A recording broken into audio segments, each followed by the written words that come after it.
Bolts Nation, welcome back to another episode of the Bolts Block Party. I am your host, Greg Wolf, joined by my co-captain, Braden Coburn, and we are super excited to welcome this gentleman, powered by our friends at Highlight IPA. Ross, the boss, Colton is back in the house. I believe, Ross, you might actually be a three-time Block Party guest. Is it three or four? This will be my third time. Third time. Yeah. I don't know if anybody else has been on the show more than once or twice. So this guy now owns the crown of most visits on the Bolts Block Party. So thank you for taking the time. Now, one thing I will say, because I did watch the previous two episodes with our buddy Seth, a shout out to Seth, was he didn't really delve in too much to the journey that it took you to get to the National Hockey League. And I want to kind of go back because you have some pretty interesting stuff in your lineage of your journey of getting to the National Hockey League. Now, we all know you grew up in New Jersey. I'm assuming you were a big Devils fan growing up. But I do want to talk about the parent dynamic, because we've talked to a lot of the guys that have come on, and the family element, and how your dad played baseball and soccer in high school. Your mom played basketball, your brother Rob, and how the love for hockey came into play with them playing different sports. So kind of give us the rundown where your love for hockey all started and growing up in New Jersey. Yeah, I think, like you said, I think growing up, my parents kind of definitely pushed me to just play as many sports as I could. Didn't want to kind of get burnt out with just playing hockey. So was fortunate enough I think we kind of fell in love with the Devils, and we had season tickets to the East Coast League, Trenton Titans at the time. Yep. So we would go to a bunch of Trenton Titans games just to kind of get into it, and fell in love with it. My brother and I played roller hockey as well. So, I was, not to toot my own horn, but I was a decent baseball player, and that's kind of what my dad wanted me to always play. And just kind of got to a point in high school where it was, okay, maybe I should kind of take hockey a little bit more seriously. And then once that, kind of got to play with my brother in high school, and then just the ball started to roll from there. What was your main position in baseball? Because I'm always interested to see where guys coordinate. When I was younger, I always played shortstop, and then maybe I could see that. I could see that. Maybe that was just because my dad was the coach. Is that what they usually do, right? They put that guy at short. Guys bad at clean up. Yeah, exactly. Just in the position to succeed. But and then once I get a little older, I played third base. So, but obviously, if you were good at baseball, again, where was that defining moment for you where you realized, you know what, hockey, I might actually be better at hockey than I am at baseball? Yeah, I think when I went to my freshman year at Princeton Day School, my assistant coach at the time, his son was playing D1 hockey, and my parents, my dad never played. He didn't really think that this could be serious for me, and I think he pulled my dad aside at one point and said, "Hey, your kid, is pretty good. Like he's got to. You should take this more seriously." And then that's kind of when things start to click, and then just started working out more at that time, doing private lessons and stuff away from, just the high school hockey and stuff. So I would say kind of freshman, sophomore year of high school is when I started to say, okay, I should probably take this a little more seriously. So was there ever a power struggle between your parents? Because I know your mom, she was a big basketball player, right? Your dad was soccer and baseball. And then hockey wasn't really in their plans for you, but was there ever a power struggle? Not really. I think, like I said before, I think it was more just they knew they didn't want me to get burnt out. So for me, I always just said, I looked forward to playing those other sports so that, when hockey did come, I just wanted to play that much more. So, fall was always, a little bit of soccer, a little bit of hockey. And then, springtime, I loved playing baseball as well. Ross, I got to ask you about hockey in New Jersey. Yeah. You don't think of hockey and youth hockey in New Jersey that much, but there's been some really good players that have come out of New Jersey. I'm thinking James Van Riemsdyk. I'm thinking Johnny Hockey, these guys, yourself. What is up with New Jersey that is producing just high quality NHL players? Yeah, I think, maybe a little bit undercover that, they're sneaky good players that come out of there. But it's kind of nice. I feel like all of us are kind of from a, pretty close area that, a lot of guys train together. I skate with, Johnny, the Stevens brothers, the Robinsons, Tony D'Angelo. So we have a good group of guys that in the summer kind of try and get together. We do some tournaments for charity, and then at the same time, we're always trying to get on the ice as much as we can together. So just pushing each other to get better every day. Do you ever meet an old teammate of mine, Jim Dowd? Are these brick? I think his son, right? Is his son at Penn State, right? I think so, yeah. Yeah. I've seen him a couple of times, but I've never met Jim. He's the champion of New Jersey hockey. He's all about New Jersey hockey. And when I played with him in Philly, he was just touting New Jersey hockey about how great it was and developmental and the best state for hockey in the country. So So something else I think is interesting is, you mentioned playing at Princeton Day School for a couple seasons before you transferred to Taft, which is a boarding school in Connecticut, for your junior year. You obviously as well have followed that same path. What is it about, whether it's Notre Dame, whether it's about Taft, what is it about those programs and the boarding school that allows you to really hone in on your craft and the discipline and everything that goes into it? But for you, what was the transition for you to go to the boarding school? Because again, I feel like we've talked to numerous guys that have gone that route that have eventually ended up in the professional level. Yeah, I think at the times have just changed. I think, for me at that time, that was how I was going to get more exposure. Now I think you could play for your youth team and kids are boarding or building and, scouting and all this when they're 10 years old. At that time, it was, I had to seek it out. So, gotcha. I think the big thing for me was just being away from my, parents and family for the first time. It was definitely tough. I remember the one thing that was hard for me was, you get to high school, you party a little bit more. I remember my friends back home, Friday nights they're out doing stuff and we had school on Saturday morning. So I remember always sitting in my room. That was always that was a tough thing, but it just taught me to be mature, manage my time away from the rink and kind of learn how to be a professional at a young age. That I feel like it definitely helped me in my years to come. And you ended up graduating high school in Iowa? I did, yes. Okay, so that was what? That was when you were playing for the Cedar Rapids Rough Riders for the USHL. I love that name, the Rough Riders. Any team the name Rough Riders, I'm a big fan. I mean, Rough Riders are big in Tampa too for the Gasparilla Parade, But so you spent 2 years with the Cedar Rapids Rough Riders, and you actually set a league record for most goals and points at a USHL NHL Top Prospects game. Do you remember that? Okay. I definitely do. Yeah, that's where a little chip on your shoulder from back in those days. Nah, it was a pretty cool moment, just being a part of that game, and was fortunate enough the puck was finding me. It was just one of those games. I don't think I've had a hat trick since, but just it was at the right moment at the right time. Sure. Sorry to jump back, but I wanted to ask about prep school, and Wolfie kind of touched a little bit on some of the hard parts about it. What was the one thing that was really kind of tough for you? Like, you really had to grow up, because when you go, you gain like a whole new sense of independence. You're away from your parents. Definitely. You kind of have to take care of yourself. I know for me, the biggest thing was, remembering that Wednesday was laundry day. Yeah. And if I forgot to take my laundry in, it was going to be a long week. I was going to be that smelly kid. Yeah. So, I kind of had, that was some growing pains that I had to go through. But was there anything like that for you going to boarding school? First, the school was pretty tough itself. Academically it was hard. And just, again, you come in as a junior, everybody has their friend group. So meeting friends, that was the first time, being away from my group of friends. So that was tough. And I remember we got in trouble a couple of times with the coach because, we didn't have like a trainer or anybody. So you put your laundry loop and guys were putting their clothes, like their school clothes on the loop, and he would wash them at his house and bring them back. So I think there was a couple of times where he would come to the rink and be like, guys, like, I'm not your maid. Like, I'm not doing your laundry. We'll do what we need to do your laundry, but not your other stuff. So, I definitely had to grow up in a sense of, laundry kind of, and you definitely have, that was the first time where I had free periods. So it wasn't just your normal, you go to school from whatever it is, 7 to 2 in the afternoon. You had a couple free periods throughout the day. So kind of taught you how to, time management, maybe go up to the rink, shoot some pucks, or, get some extra time in the gym. So nice. Well, hey, I'm glad you brought that up, shooting pucks, because when I think of Ross Colton's game, I think of your shot. It's one of your strengths. And when did that really start to develop? Is that something that you've always kind of had, or is that something that you've, was a weakness that you worked on, or somebody that really kind of took you under their wing and showed you the element of shooting the puck, especially your one-timer? It's fantastic. I don't know. I definitely trying to shoot pucks a lot, away from the rink, especially when I'm home. But I just remember as a young age, I always did private lessons with my coach. His name was Eric Brule. He was an NHL player for a while, and we were always doing slap shots, wrist shots, and kind of just trying to work on that bottom hand of snapping it through. So I kind of give a lot of credit to him. And then I don't know, I feel like that's what young kids should do nowadays, right? Just shoot as many pucks as you can. Do you have a specific curve? Because everybody said that, but Kucherov curve or Stammer curve. Is there anybody that you grew up and you're like, I want that curve in my stick? Or? I don't know whose it is. I want to say it's the H11A.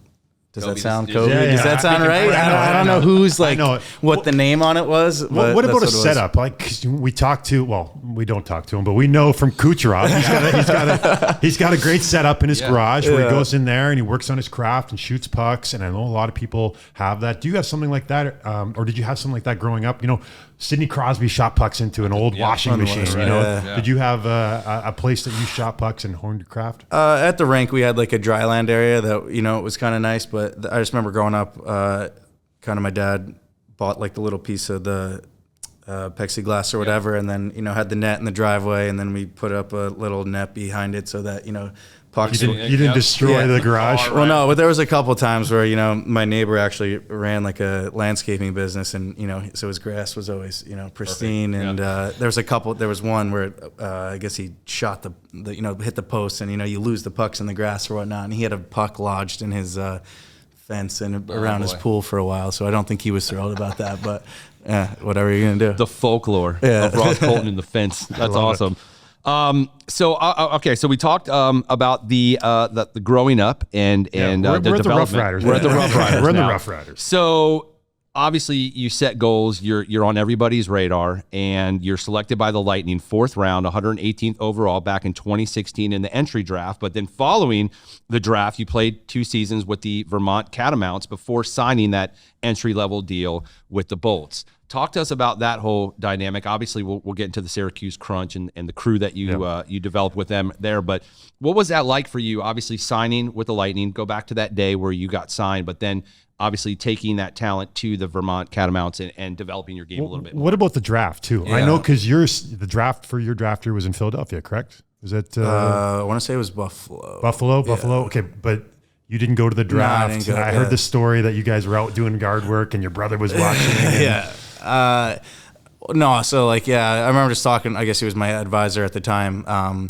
He was like, you know, you can go. Like, I didn't think I was going to even get picked. Like, really? You know, no, like, he said, maybe if you do like late rounds, kind of reading stuff, you know, you never know. And so he was like, you know, you can go, but, you know, if you just don't get picked, like, you know, I don't want to say I told you so, but like, so, I was just sitting on the couch. I remember my parents were pacing around the backyard doing stuff, and then just got a call from Tampa. I want to say it was Stacy Roast called me and said, hey, you know, we just picked you, and saw it come up on the TV, and I just remember freaking out. And I know my mom started crying. Like I just think it gives me goosebumps. Yeah, you know, looking back on it was awesome. Like just sitting around, literally with the phone, just sitting there, like waiting, kind of almost staring at it. And then once it rings, you know, you kind of panic a little bit. Do you wish you would have went then? If you I knew? do, yes. Especially like you know, knowing now looking back when I got picked, I think I would have liked to go. I think it would have been a cool experience, but. You know. Well, maybe Stacy and the guys can give you a little, you know, they just got to give you a heads up next time, you know.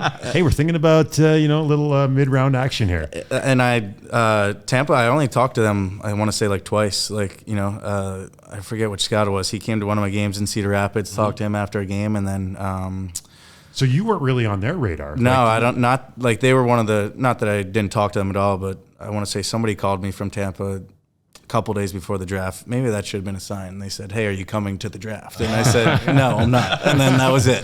So maybe I should have said, book a ticket." Yeah, like, all right, we're going. I mean, it wouldn't have been that far of a drive, but yeah. So it would have been nice to go. I think looking back on it. And then obviously, you know, you sign and you play with the Syracuse Crunch. Vermont. Well, Vermont. Yeah. I mean, but like obviously that how the heck did you end up in Vermont? Yeah, that was another one. Like of all places. So just when I went to Taft, they were one of the first schools that kind of recruited me, and you know, it wasn't getting a ton of exposure. So kind of when they offered me, I don't know, it was, you know, full ride, and I don't want to. Sure. It was, at the time with my parents, they didn't know any better. You know, you jump at that opportunity, and so committed there, and you know, I actually loved it there. It's an awesome place to play. It really is. Like what kind of sold me was I went during when I went on my official visit, and I want to say it was winter break, so like there was no students there, and the game was still sold out, and it was still pretty crazy. So I mean, like you said, there's not much going on up there. So you're the big deal up there, which is kind of cool. I went for the first time this year. We took my daughter's hockey team up there. It's fantastic. Yeah, it is. It really is. I didn't really think of it as a hockey place. No, but it is. It's so close to Quebec. and there's a lot of hockey players there, and a great hockey history as well. It's awesome. I mean, there's Patrick Sharp, Tim Thomas, Marty, obviously. So I mean, there's great history. It's a great place to play, and once I committed there, I actually tried to decommit after my second year in the USHL because I kind of had a good year that I started to get a little bit more exposure. Teams start calling, but I already signed my letter of intent. So it's not like nowadays where you could just say, all right, guys, I'm gone. So I had to go through the whole appeal process, go through a clearinghouse or whatever it is, and they didn't let me out. So it was kind of... Well, things happen for a reason, exactly, though. Things happen for a reason, and I think that was, probably... it turned out for the best. No, really. it definitely did. It worked out that, did my 2 years. I think I wanted to go to Penn State was where I kind of would have loved to go. I just think it would have been really cool. They were a new program at the time, up and coming, that, I don't know, maybe I would have stayed 3 or 4 years, wouldn't have been in the situation I was. And so just 2 years and done, and it was perfect. Everything happens for a reason, right? Yeah, so it definitely does. So you sign with the Bolts, you play with the Crunch, and start to really hone in, develop your game. Talk about the time with the Crunch, some of the guys that you built friendships with. I mean, do you still hang with those guys today, and the experience that helped develop you into the player you are today? Yeah, I still to this day say my 2 years in Syracuse were probably what kind of made me the player I am today. Definitely, the coach Ben Gruhl he's the best. My first year, I was petrified of him. Was scared to look him in the eye or go to the rink in the morning, and then the second year, he was like our best friend. So why were you scared of him? Intimidating? Yeah, he was just intimidating, and he had us on this regimen of like the French general. Yeah, like is that his nickname? I don't know. I just gave it to him. That's a good one. Sorry, Ben. There was like 4 or 5 of us rookies who he said we weren't like professional enough, so we had to like come to the rink, and we used to have to videotape ourselves doing this like 15-minute stretching routine like every single day, like send it to Jamie Hefferman, like the movement guy, and like we couldn't miss a day. If we missed it, he'd be on top of us. And we used to have to like he said there were times we were too slow, so we'd have to like come to the rink in the morning, do extra work, then we'd practice with the team, do bike sprints, and then leave, and then come back again at like 3 o'clock in the afternoon and do another either skate or workout, and then you'd have a game the next day. And then if he played bad, it was, well, why are you tired out there? It was like, well, I'm not going to challenge you, but I think I got an idea. Sure. I read a great article, and Ben was quoted as saying, when you first came to Syracuse, he said that he wasn't super happy with your conditioning. And maybe that was just a Jedi mind trick that he was pulling on you, but I can't imagine you were too out of shape. But right. He was a guy that really he gets the most out of players, right? Yeah. And it kind of fits the model. We've seen that this year with Tampa Bay Lightning. The guys that come from Syracuse seem to be so well prepared for the NHL game, and it was no different with you. Yeah, no.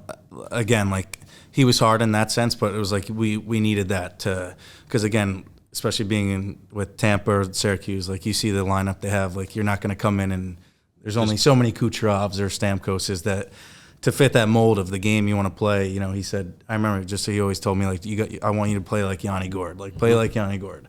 And whether the extra work after practice or video, and he's hard on you, but to me, if the coach isn't hard on you, then it means he doesn't care. Right. So like to me, it was, again, I didn't love it the first year, but it bettered me to a sense of, okay, this is how he wants me to play. If I ever want to make it, this is how I need to play. And sure.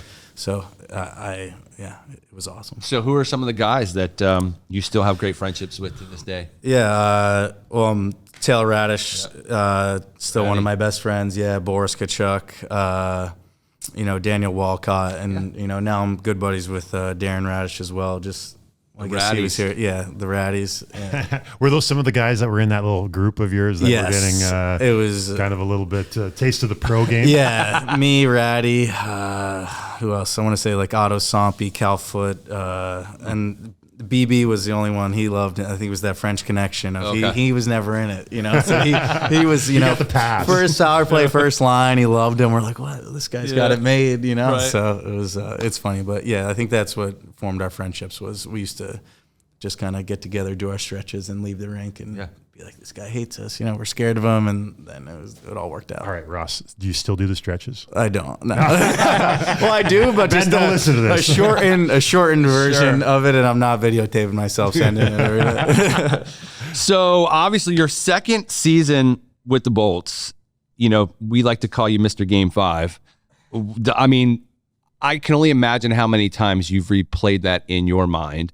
But Do you still, can you still remember that day, that shift, that entire sequence in your mind? Does it still replay? Yeah, no, it was probably the best moment of my hockey career by a little mile, right? Like, right. I just remembered Stammer winning that battle on the boards up to, McDonough, walking the line to Savard, and then just crashing the net, and he gift wrapped it for me for a tap-in. I like when you say gift wrapped it. It was a tap-in. It was. But right place, right time. Yeah, right there. you gotta give the credit. They did all the work, and I just kind of tapped it. Where's that puck today? I don't know. I don't have the puck. I don't. What? Yeah, no, no. The puck went on the. Probably went to the on the like our. the board. Stanley Cup with a board with a. So they didn't give that to you? No. Oh man, do you have like keepsakes of? I'm sure stuff like that goes to the Hockey Hall of Fame. I think they usually send stuff like that. My stick they took did. to the Hall of Fame too, which was pretty cool. That's pretty amazing to know that it's there. But do you have like a man cave or anything of like some of your prime moments or prime pucks or like those moments, obviously those milestone moments? Yeah, my room, my childhood room at my parents' house is like, it's weird. Like if I have to stay there in the summer, like for a night or two, I'm like, this is weird. Like there's jock strap too much going on of me. Like I'm gonna sleep in my brother's room. Like I don't like this. But that's kind of where we kind of keep everything. Yeah. So obviously we know your contributions here were fantastic for the time you were here with us. But how difficult was it for you knowing, you just won the cup, you vied for a second with this team, and then salary cap, as we all know, is an issue, right?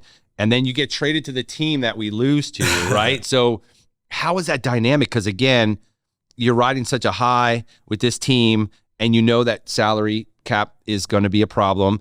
But then to know you're going to the team that we lost to in that third run. But how was that whole dynamic for you? Because I know it couldn't have been easy. Yeah, no, it was tough. Throughout the whole year, you don't want to think about it too much, but you kind of know what's coming. And then I remember when we lost, just having my exit meeting with Julian, and he didn't come out and say it, but in so many words, I kind of got this sense of he was thanking me for everything without just coming out and saying it. And it was a long waiting game, and then I was at the gym one day and just got the call from him, and it was just a short thanks for everything, and we just traded you to Colorado. And so you hear Colorado.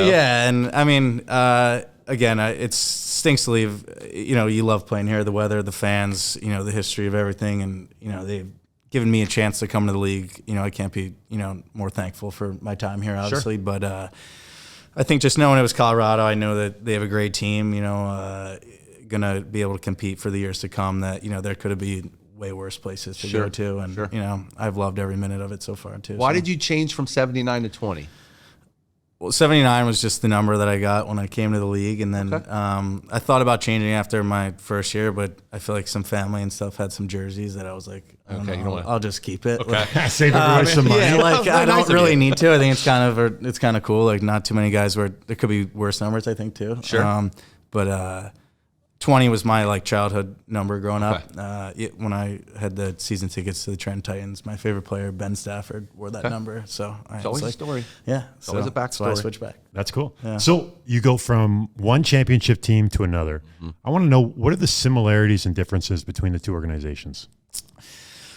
Oh, yeah, that's tough. I would say, same as Tampa, like the roster's built similarly. Like you have your superstars and Kucherov, Makar, McKinnon, Stammer, Eddie. Like very you similar. go down the list, it's like these guys it's awesome. And the one thing I've just noticed is, what I've noticed with Kuch or with McKinnon is like, obviously these guys have so much talent, but it's not just because it's not just God-given. Some of it is, but the extra work that these guys do is just unmatched. Like you think it's just these guys show up, they're the best. It's like, nah, last guy off the ice doing extra work, and I just remember Kuch would always do that same thing. So it's pretty cool to see, and I've just been trying to be a sponge when I was my time in Tampa or even my time in Colorado, just to see how these guys conduct themselves on and off the ice is kind of whatever I can take in, and just even if it's just a little bit, I always try and do. Sure. McKinnon is famous for getting on teammates about their diets. Has he got on you about your diet at all? No, he not on me, but he is pretty. I don't want to say crazy, but we do have pretty strict post game meals, and a lot of it's gluten free, and I always say, I remember in Tampa, I enjoyed it. Like, on the plane, we had some M&Ms, some Doritos. Like, after a game, maybe I want to have a little cheat meal. Right. And he's like, no. No, we got like chickpea snacks and like dried fruits and nuts. And it's like, let me get an M&M or a Sour Patch Kid. I mean, I get it. Like, again, that's just during the season, I would assume. Yeah. Off season. Well, I don't know. I guess when I'm in the off season, he's not gonna know what I'm doing anyway. Yeah. Right? I just find it unique that Tampa and Colorado, they kind of went through a same progression. Like Tampa had to have some struggles. We had to have some struggles. We had some playoff losses before we were able to kind of get to the top of the mountain. And Colorado was the same way. There was a lot of years where they had really good teams and bowed out early and had to learn lessons before they became champions. Sure. So I just found that interesting, the parallel between the two organizations. And but one of the things about Colorado that I always found really hard playing there, and I don't know if you noticed it or all of you noticed other teams, but it's the elevation. When you go to Colorado, that first period, your lungs are just burning, your legs are on fire, and it's because you're playing at a certain elevation that you're not used to. Do you notice that as a home player? I remember when we were in the finals there. I remember there was one night I had to text Mully and be like, "Hey, I can't breathe," like because I literally was just in the middle of the night, woke up, couldn't catch my breath. I guess it was from the elevation. That wasn't even when I was on the ice, but I definitely feel like there is a home ice advantage to it. Like you see these teams, like we always say, let's try and jump out on them early in the first 5-10 minutes, and it's hard. Like you can't catch your breath, and But you're conditioned to it now. I think you are now, but like you definitely notice it. Even if we go away for like this road trip, we've been away for like 2 weeks. When we go back, I definitely think it'll hit us for those first couple days. That's crazy, man. It really is. What an advantage. It really is. Them in Vegas. They got the first period.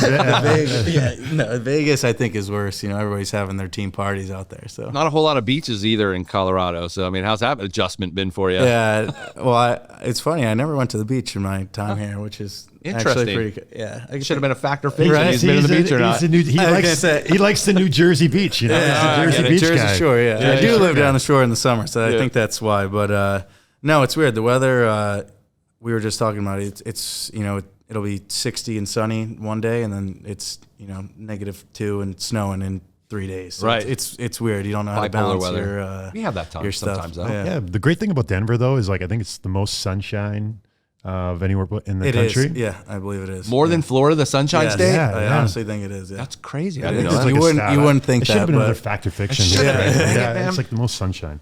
So, do you have any PG-13 crazy road stories that you can recall, whether that was on the Stanley Cup run or anything that happened on the team plane, or like when Kobe flipped Paulie's hotel room and he didn't know about it and he confessed to him on the block party? Anything crazy? I remember going out in Tampa here, and I think meeting Sorelli and I think Ross and a couple of the guys were there, and I remember going there and the bouncer gets to them like, "Who are you with?" I said, "I'm with Sorelli," and I think it was Cal Foote and Ross, and they're like, "Oh, who are you? Are you Cal Foote's dad?" And I was just like, I remember thinking, man, I've got to start putting some sunscreen on and some moisturizer. I'm looking way too old. And coming in and telling those guys this story, and they were just howling and loving it. And I'm just like, man, no wonder I retired. Anything crazy? The only one I remember was after we won. I somehow, like, it's a true story, I woke up in the hallway with just my underwear on, and like I want to say it was security like tapping me like, "Sir, you can't be here," and I'm probably slurring my words and like I don't know, and I was like, "No, it's my room," and he's like, "No, it's not." I'm like, "Yes, it is." Like, so then I guess they got somebody to come and open it, and I woke up and like. I was in that hotel for like 6 months, and like my brother was like passed out in one bed, my buddy was passed out in the other bed, and I was like, "You're in the cleaning closet." I was like, "How the hell did I end up in the hallway?" Like, I don't know, but I guess that's great. That was just one moment. I guess that's PG-13. That was PG-13. Yeah, right. You didn't have to get too delved into it. Ross, I got one more hockey question for you from me, and I just wanted to understand, or just I guess ask. How has your role changed from your role you had with the Lightning to the role now that you have with Colorado Avalanche? Yeah. I think first I just have been playing center for like the whole year. When I first came in the league, I played center, but, I was playing like, 6, 7, 8 minutes a night. That it's kind of just a little bit more of a limited role. And I think now, we've had some injuries, some guys out of the lineup that I've kind of had to step up, and I've been playing a little bit more. So I think just learning how to play in all three zones. Obviously you want to score. You're younger. It's all about scoring goals. But if you want to, I think, be a good center in this league, I've just tried to harp in on kind of learning how to win faceoffs, kind of taking pride in playing in the D zone, and so yeah, I think just kind of maybe playing a little bit more and kind of learning how to be more mature in the D zone and not just worried about, all right, let me try and score every shift. So as Ben Grew says, just be Yanni Gord out there. Try to be Yanni Gord. Be good in your D zone, and then the offense comes from that. I love it. All right, so Ross, it is time to get into Fact or Fiction presented by Highlight IPA. These, again, are simply either true or false statements, but pay attention because sometimes a detail may be off just a little bit. So here we go. I'm nervous. When we won the Cup in 2021, you were the first on the team, right, to get your day with the Cup, only to find out you got it bent and dented. Fact or fiction? Sorry, like when I got it? When you got your day with the Cup, was it damaged? False. So it wasn't damaged? No. So you actually got the Cup, because I thought, wasn't it Patty that knocked it off a table? I thought. Correct. But you didn't get it after then? It did, but it was repaired. That's right. I forgot they had to send it. And These then, guys work. It was fast. They Yeah, work yeah. fast. It was, and you could see how it was like welded or whatever together, and you could see the line. Yeah, That's insane. It was good. So fiction that you got it, but fact that it was damaged before. Prior, it was. Wow. Quick fix. That's a pretty remarkable stuff, Phil and the NHL. boys. That's Yeah, amazing. that's in the Cup. You got one? Because I got I plenty. got one. Okay. I got plenty. You're a fact or fiction legend, but mine is they suck. Okay. So we talked a little bit about your number 79, and I wanted to know do you know of any NBA players that have ever worn the number 79? It's not really fact or fiction, but I don't know. Maybe I screwed that up. that's okay though. Screwed. I'm not a big basketball fan. Neither am I. Like, I don't even watch it, so I couldn't tell you. I'll tell you. Is there someone that I tried to should research know? 79, Yeah. and I was like, what a weird number. Who is 79? But obviously they gave it to you. But there's never been an NBA player with the number 79. Wow. I found Not that one? interesting. That Not is one, interesting. Now so Nick Paul is going to go around with his little tidbits of information that nobody knows about. there you go. All right. Nick Paul, you're welcome. Ross Colton, fact or fiction? You are only one of 9 players in Lightning history to score a goal in your NHL debut. I'll go with fact. That is fact. Can you name the other 8? No, I'm just joking. You don't have to do that. You actually I know joined maybe one or two. You actually joined Cooch as the only player in team history to record a game-winning goal in your first game. So you can take that away with you. You're welcome. Nice. That's a fact. All right, add it to the books. Fact or fiction? Ross Colton, you love onions so much that you'd actually eat one for breakfast if given the chance. Like by itself? Yes. I'm going to go fiction. Okay. But what would you eat by itself for breakfast if given the chance? By itself? Not an onion, but a pickle. Pickle. Yeah. This guy loves pickle. Who doesn't? Pickles are For breakfast, you would do that? You would pop up in a thing and eat a pickle for breakfast. He said he would.